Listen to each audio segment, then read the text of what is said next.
피스를 죽이는 사람이 무릇 하나님의 영으로 인도함을 받는 사람은 곧 하나님의 아들이라. 아멘.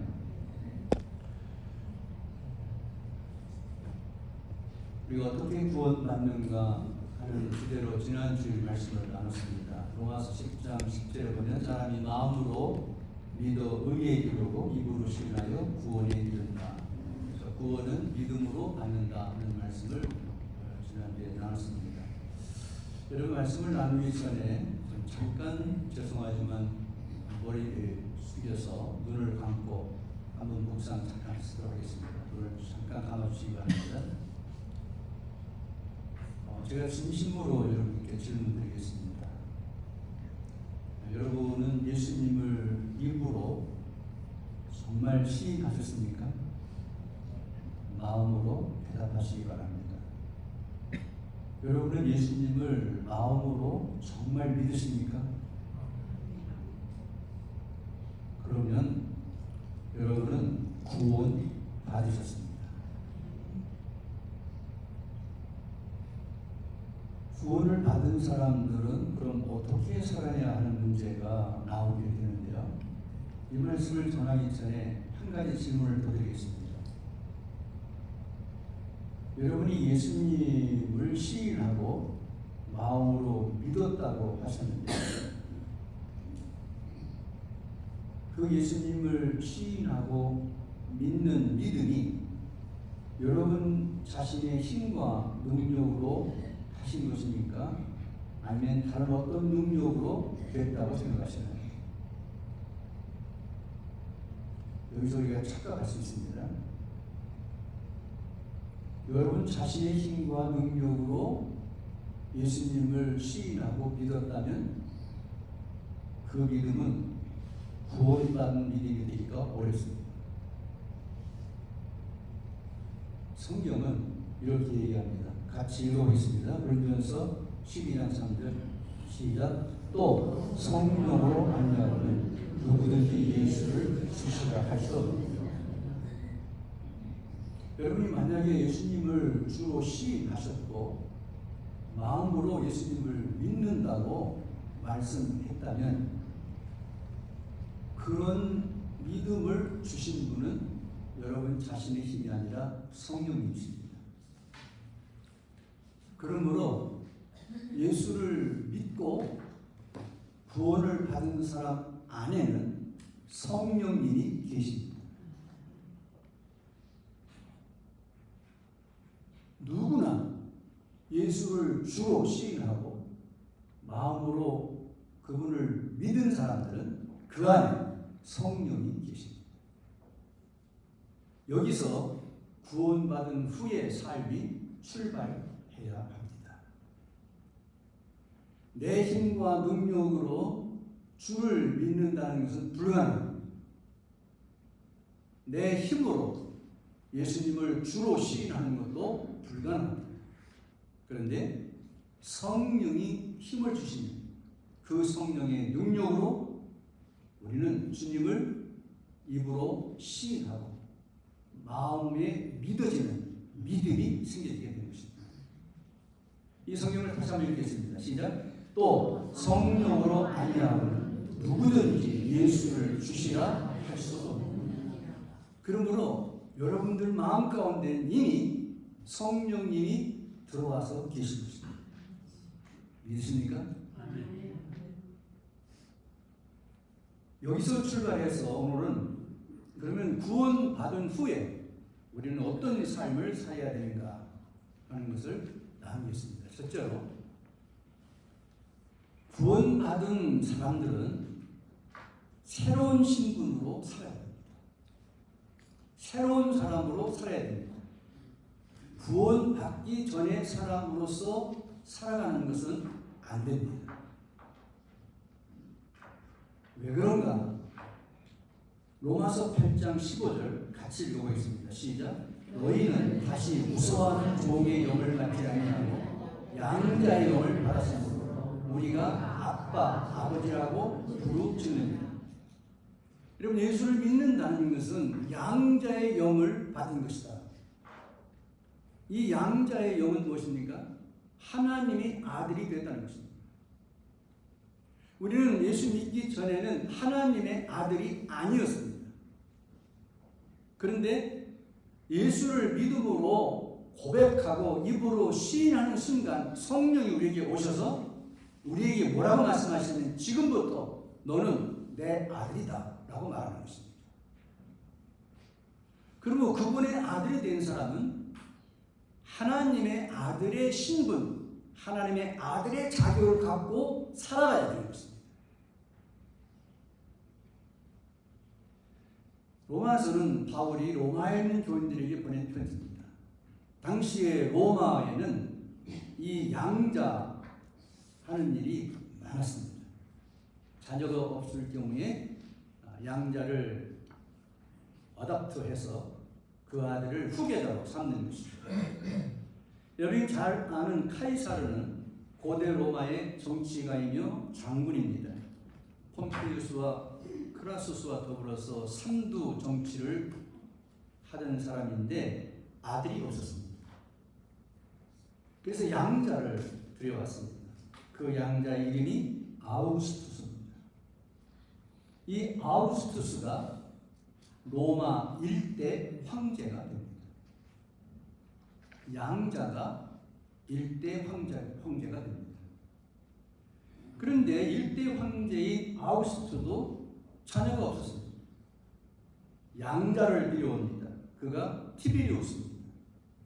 티베리우스가 2대 로마의 황제가 됩니다. 이 말은 이런 얘기입니다. 이 당시에 로마에는 이런 관습들이 많이 있었습니다. 누군가의 아들로 입적을 하게 된다는 것은 그 아버지의 아들이 되는 것일 뿐만 아니라 아버지가 가지고 있는 모든 것의 상속자가 되는 것입니다. 바울은 이러한 사회 풍습을 염두에 두고 이 글을 썼습니다.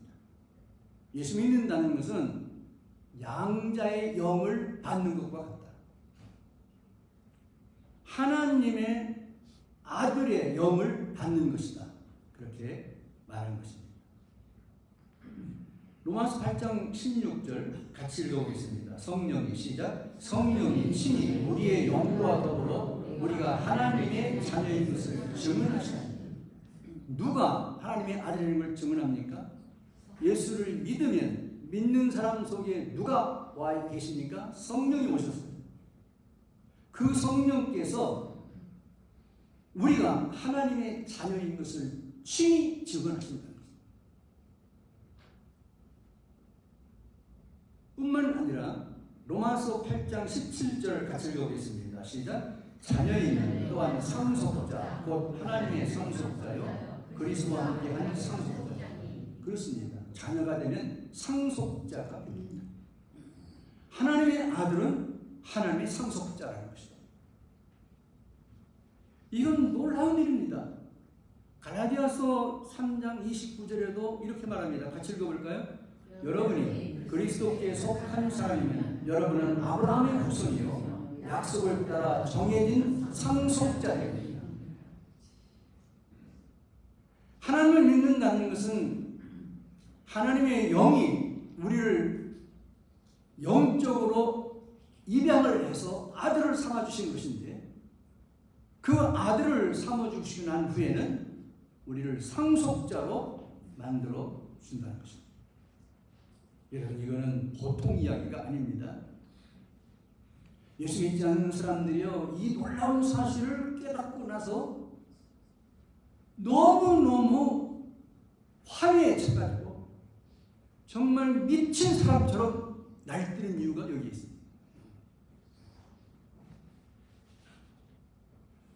하버드 대학에서 박사학위를 하던 어떤 한 사람이 그는 자기의 노력과 힘으로 실력을 닦아서 박사학위를 받고 훌륭한 대학의 교수가 되고 수많은 업적을 남기는 것으로 자기 인생이 성공했다고 생각했습니다. 근데 어느 날 자기 영혼이 어디로 가는가를 모른 채 고심하게 됩니다. 내가 죽게 되는데 죽은 후에 내 영혼이 어디로 갈까? 아무리 공부해봐도 해도 알 수가 없는 일입니다. 아무리 노력을 해도 잡히는 게 없습니다. 그 사람이 하나님을 만납니다. 그리고 하나님이 자신을 아들 삼으셨다는 것을 깨달아요. 그때 이 사람은 완전히 변했어요.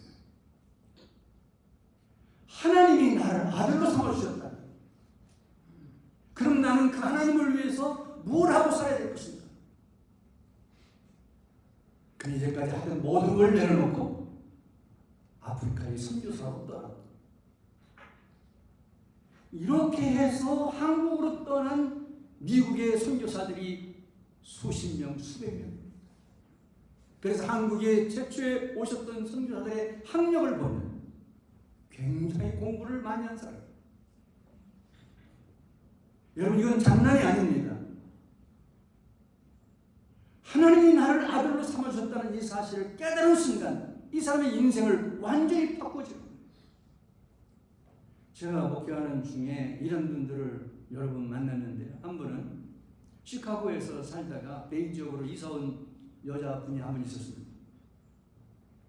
이분이 우리 교회 오셔서 신앙생활을 같이 하게 되는데 그 어느 날 간증을 하고 싶다고 해서 하라 그랬습니다. 그랬더니 시카고에서 이분은 루비운동 만나요. 그 여자분들 가방 그 장사를 했어요. 돈을 많이 벌었어요. 그런데 어느 날 감옥에 가게 됐어요. 왜 감옥 갔을까요? 가짜를 갖다 판 거예요. 그래서 4년 넘게 감옥살이를 하고 그 감옥에서 하나님을 만납니다. 그리고 추록한 다음에 교회를 갔는데 하나님을 믿고 믿음으로 구원받았다는 걸 알겠는데 이 하나님의 딸이 됐다는 사실이 인식이 다가오지 않는 거예요. 그래서 어느 날 교회 가서 하나님을 부르기 시작합니다. 정말 하나님이 제 아버지입니까? 그래서 아버지를 불러요. 아버지, 아버지. 밤새도록 아버지를 불러요. 처음에는 아버지가 나오지 않았어요. 아버지. 왜냐하면 그는 고아로 자랐기 때문에 아버지라고 불러본 적이 없어요. 아버지에 대한 기억이 나쁘기 때문에 아버지라는 얘기가 나오면 신경이 벗어나는 사람이에요. 근데 하나님이 내 아버지라고?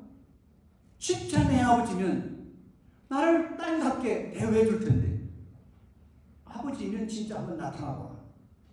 밤새워서 아버지를 부릅니다. 그런데 새벽 2시쯤 됐습니다. 음성을 듣습니다. 사랑하는 딸아, 사랑하는 딸. 그 음성을 들으면서 폭포수 같은 눈물이 터지기 시작합니다. 아, 아버지가 정말 있었군요.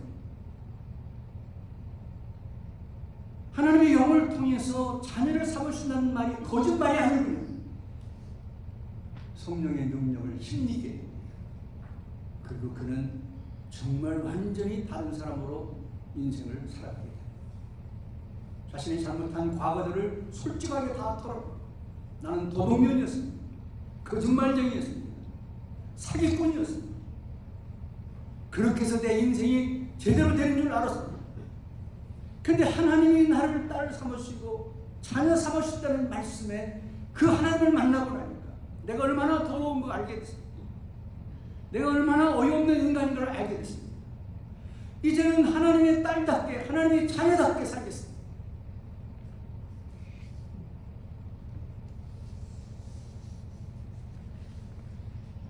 아버지의 부르는 아들들은요, 자녀들은요, 아버지가 확실히 하나님을 안과 동시에 그 인생이 완전히 바뀌어요. 성경을 한 번 더 읽어보겠습니다. 야고 2장 5절입니다. 같이 읽습니다. 시작. 사랑하는 형제들 들으십시오. 하나님께서는 세상에 가난한 사람을 택하셔서 믿음에 부유한 사람을 이기하시고 하나님을 사랑하는 이들에게 약속하신 그 나라의 상속자가 되게 하시지 않았습니다. 여러분이 믿어지십니까? 내가 하나님의 상속자라는 걸 믿어지십니까? 믿어지십니까? 이거 믿지 않으면 하나님의 자녀가 아닙니다. 하나님의 자녀가 아니면 하나님의 영을 받은 자가 아닙니다. 하나님의 영을 받은 자가 아니면 하나님의 사람이 아닙니다. 하나님께 속해 있는 사람도 아닙니다. 우리가 하는 예배는 다 거짓입니다. 찬송도 다 거짓입니다. 내가 하나님의 자녀가 되었기 때문에 아버지 하나님께 찬송을 드리는 것입니다. 내가 하나님의 자녀가 되었기 때문에 아버지인 그분한테 영광을 돌리기 위해서 예배를 드리는 것입니다. 그러므로 하나님께서 우리를 자녀 삼았다는 사실을 거기서부터 우리는 구원받은 후의 삶이 출발이 되어진 것입니다. 제가 젊은 20대, 30대 시절에 한국에 있는 고아원에서 채플린으로 한 3년을 일했습니다. 어느 날 그 목사관에서 이렇게 밖을 내다보고 있는데 비가 주룩주룩 내렸습니다. 근데 저만큼 고아원에서 생활하는 아이 하나가 비를 맞으면서 걸어오고 있었어요. 너무 처량한 거예요. 그래서 제가 우산을 갖고 쫓아갔어요. 우산을 씌워줬더니 우산을 집어낸 일로 화가 대단히 났습니다. 그래서 제가 그를 쫓아가면서 물어봤어요. 왜 이렇게 화가 나는지. 그가 한 이야기가 저희 가슴에 박혔습니다. 이렇게 말했습니다. 나는 아버지가 없잖아요. 그 아버지가 없는 거 알지. 근데 왜 이렇게 화가 났어? 비가 오면요, 아빠, 엄마들이 와가지고 우산을 갖고 가서 다 데리고 가요. 나는 아무리 기다려도 찾아오는 사람 없어요. 아버지가 없잖아요.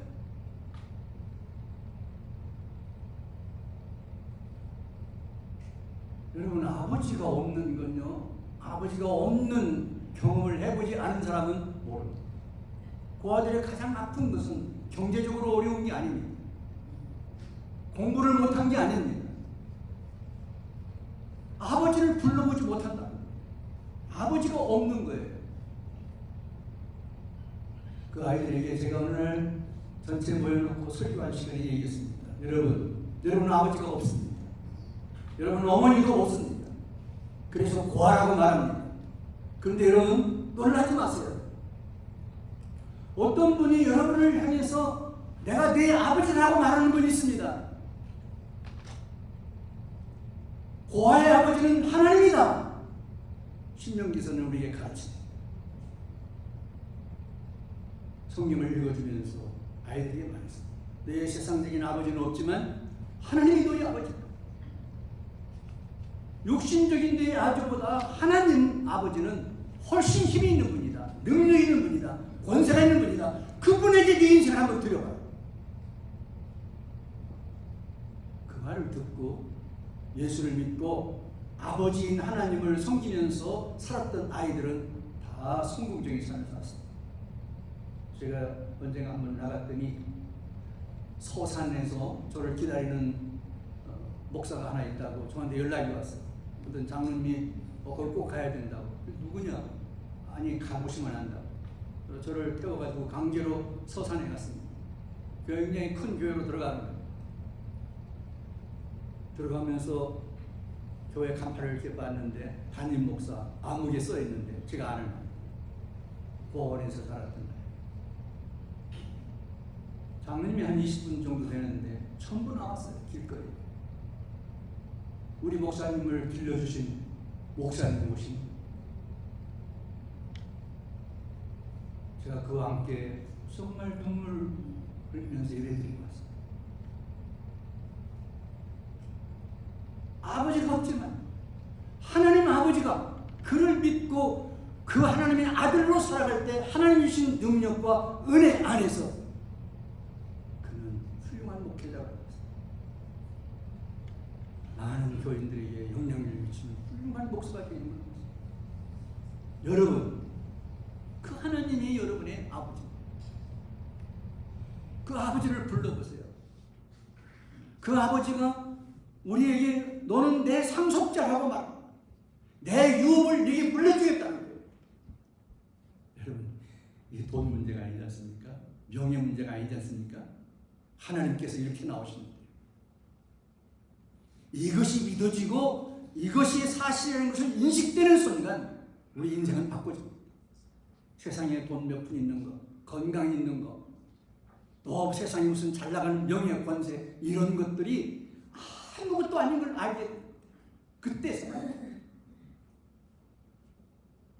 아무것도 아닌 것들이 속아서 인생을 살다가 주님을 만난 다음에야 정말 내 인생이 바로 보이는 사람들이 나타납니다.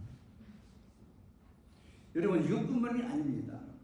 하나님의 아들의 신분으로 살아가면요, 성경을 보세요. 로마서 6장 11절 전반절에 보면 이렇게 말합니다. 너희 자신을 죄에 대하여는 죽은 자요. 죄를 아무리 많이 지었어도 아버지인 하나님을 믿는 순간 그가 지었던 모든 죄를 다 용서한다는 거예요. 이 아버지의 특권입니다. 아버지의 능력입니다. 누구도 아들이 지은 죄를 용서할 수 없습니다. 자신도 용서받을 수 없어요. 그런데 아버지는 용서하는 거예요. 어떻게 용서했습니까? 이가 지은 죄를, 죄값을 받아야 될 것을 자기 아들 예수를 십자가에 대해서 죽게 함으로 용서해 주겠다는 거예요. 이게 기독교입니다. 그래서 너희 자신에 대하여는 죽은 자다. 너는 이제 죄인이 아니야. 너는 내 아들이야. 이렇게 말하는 거예요. 너는 내 딸이야. 다시는 죄가 너를 얽매일 수 없어. 너는 죄인이 아니야. 내가 너를 의롭게 했어. 내 아들의 피를 받고 너를 의롭게 했어. 깨끗하게 했어. 너는 죄인이 아니야. 의롭게 됐기 때문에 너는 하나님의 아들이야. 천국 백성이야. 말하는 것입니다.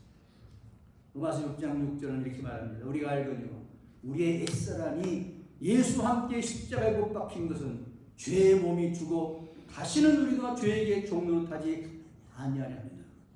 그러므로 예수님의 아들로서 하나님의 아들의 신분을 가지고 살아가는 사람들은 이렇게 선포해야 됩니다. 죄에 대해는 죽었다. 죄인이었으나 용서받은 죄. 여러분, 이 선언이 여러분의 선언이 되기를 바랍니다. 또 하나는, 그럼 하나님에 대해서는 어떻게 사느냐? 하나님에 대해서는 산자로 산다는 것입니다. 11장 하반절에 보면 그리스도 예수 안에서 하나님께 대하여 산자로 여길지어다. 하나님의 아들로서 그 하나님 안에만 있으면, 그 하나님과 함께만 가면, 그 하나님과 동행하면, 아들인 것을 믿고 아버지를 의지하기만 하면 하나님과 함께 사는 사람이 된다는 것입니다. 이런 놀라운 은혜를, 이런 놀라운 축복을 누가 받을 수 있습니까? 로마서 6장 8절을 이렇게 증가합니다. 만일 우리가 그리스도와 함께 죽었으면 또한 그와 함께 살 줄을 믿노니. 그럼 우리는 믿음으로 선언한 것입니다. 나는 하나님의 아들이다. 하나님의 딸이다. 그렇게 살아가게 될 때에 우리는 하나님의 자녀로서의 구원받은 후의 삶을 살아갈 수 있게 되는 것입니다. 두 번째로는 성령 안에서 날마다 변화해야 됩니다. 예수 믿고 구원을 받았어요. 하나님의 아들 됐습니다. 하나님의 딸 됐습니다. 그런데도 아직 내 육신의 속에는 선한 것이 거하지 않습니다. 한번 읽어볼까요? 18절입니다. 내 속, 곧 내 육신에 선한 것이 거하지 아니하는 줄 아노니 원함은 내게 있으나 선을 행하는 것은 없노라. 내가 원하는 바 선을 행하지 아니하고 도리어 원하지 아니하는 바 악을 행하노라. 여러분, 여기서 우리가 구원받은 사람들이 구원의 확신을 갖지 못하고 헷갈립니다. 구원받았어요. 하나님의 아들이 됐어요. 선포했어요. 그런데 역시 육신을 갖고 있는 나는 연약합니다. 마음으로는요, 선을 행하고 싶어. 그런데 내가 원하는 바 선은 행하지 아니하고 원하지 않는 바 악을 행해요. 누가? 구원받은 사람. 그게 육을 가진 우리의 한계입니다. 그렇기 때문에 변화가 필요한 거예요. 성장이 필요한 거예요. 마치 여러분 어린아이가 태어났어요. 태어난 그 아이가요, 어른처럼 생활하지 못합니다. 사람은 사람인데 사람다운 삶을 살려면 시간이 필요합니다. 이유식을 먹다가 단단한 음식 먹고, 걷지 못하다가 걷고, 입혀주는 옷 입다가 옷을 입게 되고, 성장하면서 성인으로 자라는 거예요.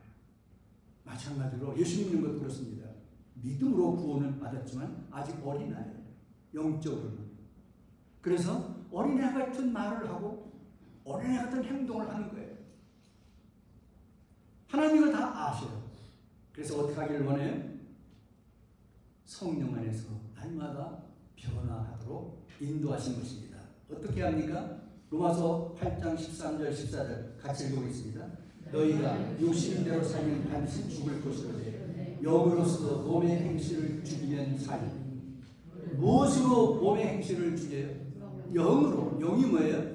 하나님의 영, 성령이에요. 우리의 육신의 소욕은 죄를 짓고 싶어하는 거예요. 못된 짓을 하고 싶어하는 거예요. 그러나 성령을 통해서 이 육신의 소욕을 죽이도록 한다는 것입니다. 14절 보세요. 무릇 하나님의 영으로 인도함을 받은 사람은 곧 하나님의 아들이다. 하나님의 영으로 성령의 인도를 받아서 살아요. 내 힘으로는 절대 육의 죄를 이길 수 없다는 거예요. 육이 가고자 하는 잘못된 것, 육이 하고자 하는 잘못된 행동, 자기 자신의 힘으로는 이길 수가 없다는 것입니다. 마음은 원하지만 육신이 연약해서 그렇게 못해요. 그래서 생각으로 죄를 짓고, 말로 죄를 짓고, 행동으로 죄를 짓는 거예요. 그런데 성령께서 역사하셔서 성령께서 능력을 주시면 이 육을 이길 수 있다는 거죠.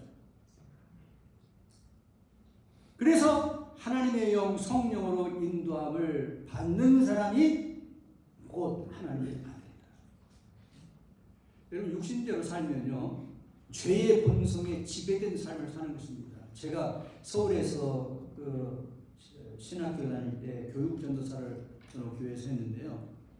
저희 교회에 의사 한 분이 있었어요. 근데 이분이 이름도 특이해갖고 제가 잊어버리지 않는데 석씨예요. 석씨. 그 교회 집사님이세요. 근데 목사님이 계시고 뭐 교회 어른들이 많으니까 이제 저는 교인들에 대해서 자세히 잘 모르죠. 그냥 주일학교 가르치고 뭐 청년들 가르치고 이렇게 교육전도를 하니까요. 근데 어느 날 부가임동에서 시내버스를 탔는데요. 차가 이렇게 밑으로 이렇게 내려가는 길이었어요. 저 뒤쪽에서부터 물이 절절절절 내려오는 거예요. 그래서 사람들이 깜짝 놀래가지고 왜 이 차 안에 무슨 물이 이렇게 내려오나. 그래서 쳐다보니까요, 어떤 사람이 뒤에 서가지고요 쉬를 하고 있어요. 그래서 누군가 봤더니 우리 교회 집사님이야. 의사야. 이미 어디서 낮에 술을 한 잔 잡수시고 이 차가 변수인 줄 알고 거기다가 쉬를 하고 있는 거예요. 여러분, 훌륭한 인격을 갖고 있다고 해서 그 속까지 깨끗한 건 아닙니다. 학문이 많은 사람이라고 해서 죄가 하나도 없는 것도 아닙니다. 우리 모든 인간은 죄입니다. 왜? 타락했기 때문에. 하나님이 용서해 주지 않으면 용서받을 길이 없는 게 인간입니다. 육신은 내가 아무리 훈련하고 아무리 내가 수련을 잘해도 조금 좋아질 수 있지 완전하게 좋아질 수 없는 겁니다. 그래서 육은 성령을 통해서 완전한 통제를 받을 때에 우리의 육신이 죄 문제를 해결할 수가 있는 거예요. 그러므로 하나님의 영으로 인도를 받아야 됩니다. 만약 죄의 지배를 계속 받는다면, 구원받았다 할지라도 죄의 지배를 받아서 죄를 쫓아서 살아간다면 그 사람은 하나님의 영과 분리될 겁니다. 영적으로 죽음을 맞이하게 될 것입니다. 그러므로 구원받은 후에 우리 그리스도인들은 하나님의 영으로 충만해져서 우리의 육신의 소욕을 성령으로 날마다 죽이는 삶을 연습하고 살아야 하는 것입니다. 그것을 우리는 성령 충만이라고 이야기합니다. 성경은 이렇게 말하죠. 오직 성령으로 충만함을 받아라. 무슨 말입니까? 성령의 지배를 받는 삶입니다. 명령으로 되어 있고요. 시제로 보면 지속적으로 현재 진행형 상태입니다. 계속해서 성령 충만을 받아야 된다는 것입니다. 언제 성령 충만을 받아서 내가 정말 하나님을 잘 섬기는 깨끗한 사람으로 살았지만은 지금 성령 충만하지 않으면 또 타락할 수 있다는 것입니다. 그 성령 충만은 지속적으로 현재 진행형적으로 받는 것을 의미하는 것입니다. 그럴 때에 우리는 육신의 소욕을 이기고 죄의 욕망을 성령의 능력으로 이기고 거룩한 삶, 깨끗한 삶, 하나님의 아들답게 사는 삶을 살 수 있게 되어지는 것입니다. 마지막으로 구원 후에 우리는 삶으로 드리는 거룩한 예배가 있어야 됩니다. 로마서 1장에서 11장까지는 구원에 관한 이야기고요.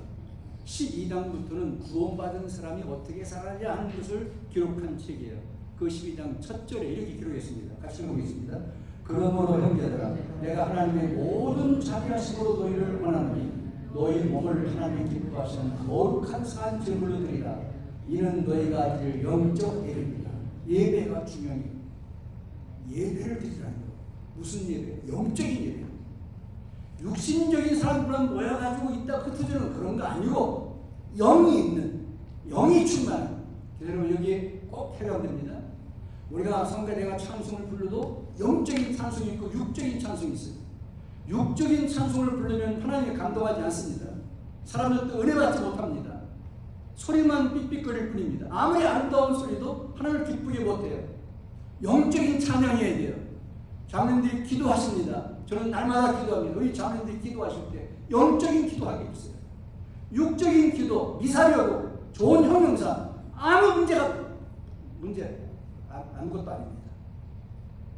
하나님이 영이 있는 기도, 영적인 기도, 성령으로 충만한 기도가 하나님께 성립니다. 영으로 예배를 해요. 너희가 예수 믿고 구원받았어. 그러면 그 다음부터 할 일이 뭐예요?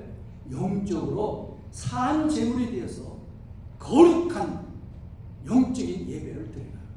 이게 우선순위에 있어야 된다는 것입니다. 여러분 예배는요 꼭 드리셔야 됩니다.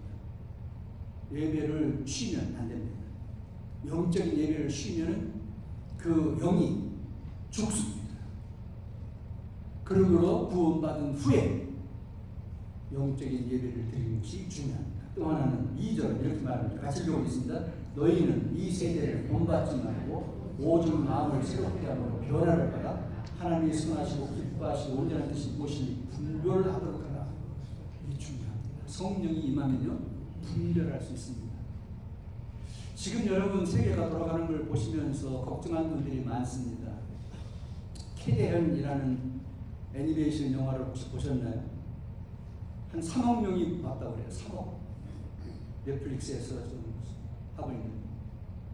여러분 그거를 가지고 난리가 났습니다. 한국에 돈을 많이 벌고 수억만 사람들이 보고 영적으로 분별하지 못하는 사람들은 어떤 사람들은 거기 기독교 영화라고 이렇게 말하는 사람들입니다. 여러분 그거 우상입니다. 점쟁이들 얘기입니다. 이 세상이 어떻게 돌아가는지 아세요? 영적으로 한번 보세요. 주술가들, 점쟁이들 그런 얘기들 갖다가 덧입혀가지고 글을 크게 꾸며가지고 세계의 많은 사람들을 속이고 있어요. 젊은이들의 우상이 되고 있어요. 악한 사탄의 역사입니다. 이런 것들을 분별이 어디서 오는 것입니까? 영적으로 하나님의 뜻을 분별해야 되는 것입니다. 어떤 사람들은 찰리 커크가 죽은 것을 비난하고 조롱하고 이런 사람들도 많이 나오고 있습니다. 여러분, 이게 영적으로 한번 분별해 보십시오. 찰리 커크가 누굽니까? 예수를 믿는 사람입니다. 가정을 소중히 여기는 사람입니다. 가정을 사랑하는 사람이에요. 하나님을 제일로 사랑하는 사람이에요. 그런 사람이 총이 맞아 죽었어요. 그런데 그걸 찬양합니다. 죽기를 잘했다고 말합니다. 이게 정상적인 것입니까? 그게 정상적인 평론입니까? 정상적인 이야기입니까? 아닙니다, 여러분. 사탄의 장난입니다. 마귀의 장난입니다. 이런 영적인 뜻을 분별할 수 있는 능력은 하나님의 영이 임해야 되는 것입니다. 사람이 욕심의 눈으로 보면, 사람이 이익의 탐욕의 눈으로 보면 이러한 엔터테인먼트는 사람들을 즐겁게 할 수 있을지 몰라요. 아이들을 다 속여놓을 수 있을지 몰라요. 그러나 하나님을 속일 수는 없습니다. 그러므로 구원받은 사람들은 이 세대를 본받지 말고 마음을 새롭게 해서 날마다 성령으로 변화돼서 하나님이 선하다고 하는 것이 무엇인가, 하나님이 기뻐하시는 것이 무엇인가, 하나님의 온전한 뜻이 무엇인가, 왜 하나님이 이 교회를 세우셨는가, 왜 하나님이 여기서 내가 교인 생활을 하게 하는가, 그 하나님의 뜻을 깨닫고 선한 은혜 안에서 하나님이 기뻐하시는 일을 하면서 살아야 되는 것이죠. 이것이 구원받은 우리가 살아야 할 일입니다. 로마서에서 성화는 죄에 대해서 중요합니다. 성령 안에서 변화되는 것입니다. 하나님께 드리는 거룩한 삶을 시작하는 것입니다. 하나님은 여러분들의 깨끗한 삶, 거룩한 삶을 받기를 원하십니다. 자리에 서서 기도하시겠습니다.